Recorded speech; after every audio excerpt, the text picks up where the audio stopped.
Putin की security इतनी इंतहा पर है कि उसका जहाज न्यूक्लियर कमांड सेंटर साथ लेकर उड़ता है। दोस्तों, रूस के सदर पुतिन एक हकीकी उड़ता हुआ किला इस्तेमाल करते हैं। रूस का इल्यूशन IL-96 300 ये बड़ा सा जहाज 11,000 किलोमीटर नॉन स्टॉप उड़ सकता है, यानी कि मॉस्को से न्यूयॉर्क तक बगैर रुके जा सकता है।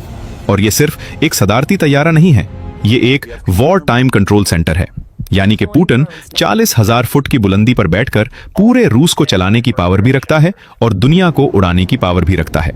जहां दुनिया के दूसरे लीडर्स बोइंग या फिर एयरबस के तैयारे इस्तेमाल करते हैं, लेकिन पुतिन का जहाज 100% रशियन मेड है।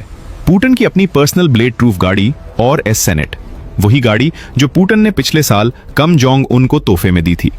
जैसे कि पुतिन का जहाज है, वैसे ही उसकी गाड़ी भी 100% रशियन मेड है। उनकी सिक्योरिटी FSO यानी कि रशियन फेडरल प्रोटेक्टिव सर्विस संभालती है। सबसे अनोखा प्रोटोकॉल तो यह है कि रूस का सदर अपने साथ एक पूप सूट केस लेकर चलता है, यानी कि पुतिन का जो वेस्ट होता है उसे कलेक्ट करके रूस वापस ले जाया जाता है।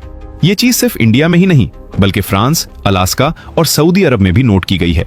साथ ही साथ आपने पुतिन के बॉडी डबल और डबल फेस या फिर एक ही वक्त में 3-4 तैयारों के उड़ने की अफवाहें तो सुनी होंगी, लेकिन ऑफिशियल लेवल पर इस बात की कोई कंफर्मेशन नहीं है।